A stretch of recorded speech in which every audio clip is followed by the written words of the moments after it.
మాజీ మంత్రి సిదిరి అప్పలరాజును పోలీసులు కస్టడీకి తీసుకున్నారు. శ్రీకాకుళం జైలు నుంచి అధికారులు సిదిరిని పలాసకు తరలించారు. కోర్టు ఇచ్చిన ఉత్తర్వుల మేరకు ఇవాళ సాయంత్రం 5 గంటల వరకు మాజీ మంత్రిని విచారించనున్నారు. ఈ కస్టడీలో కొడుకు చేసిన యాక్సిడెంట్, సాక్ష్యాలు తారుమారు చేయడం, ఇతర అంశాలపై పోలీసులు విచారించనున్నారు.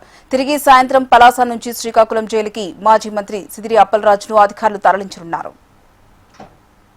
ఏదైతే యాక్సిడెంట్ కేసు ఉన్నదో క్రైమ్ నంబర్ 239/26 అయితే పలాస కోర్టులో పోలీసు వారు A3గా ఉన్న అప్పలరాజు గారిని ఇన్వెస్టిగేషన్ చేయడానికి కస్టడీ కావాలని పిటిషన్ దాఖలు చేయడం జరిగింది. పలాస న్యాయస్థానం ఒక్కరోజు మాత్రమే ఇన్వెస్టిగేషన్ చేయాలని ఆర్డర్ పాస్ చేయడం జరిగింది. ఆ ఆర్డర్లో 10 to 5 టైమింగ్ అనేది ఉంది. తర్వాత పోలీసు బందోబస్తు అనేది పెట్టమని కూడా పూర్తిగా ఆయనకి రక్షణ కల్పించమని కూడా క్లియర్గా చెప్పారు.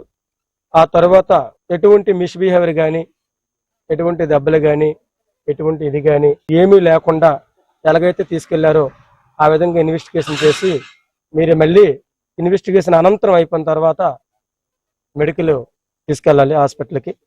ఆ తర్వాత కోర్టు పరిధికి రిమాండ్గా చూపించవలసిన అవసరం ఉంటుంది.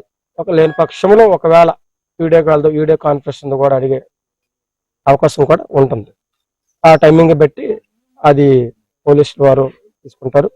అయితే ఏదైతే ఆర్డర్ ఇచ్చారో ఆ ఇన్వెస్టిగేషన్ ని తప్పకుండా అప్పలరాజు గారు సహకరించడానికి ముందున్నారు కాబట్టి ఈరోజు ఆర్డర్ పాస్ అయింది. ఇన్వెస్టిగేషన్ తప్పకుండా ఆయన్ని ఫాలోఅప్ చేస్తారు. అనంతరం 5 లోపు ఎట్టి పరిస్థితుల్లో ఈరోజు 5 లోపు మళ్ళీ అంపోల్ జైలుకి తరలించాలని చెప్పేసి ఆర్డర్లో రాసింది. న్యాయవాదులకి అక్కడ విచారణ దగ్గర కూర్చుని పెడతారు. అక్కడ ఉన్న ఒక ఆయన వెళ్తారు. ప్రజెంట్ నేను కూడా అసెంబ్లీగా వెళ్ళి పోలీస్ స్టేషన్ పరిధిలో ఉండడం జరుగుతుంది. ఇన్వెస్టిగేషన్ అనంతరం లాస్ట్ వరకు ఉంది. ఆ అవకాశం ఉంది.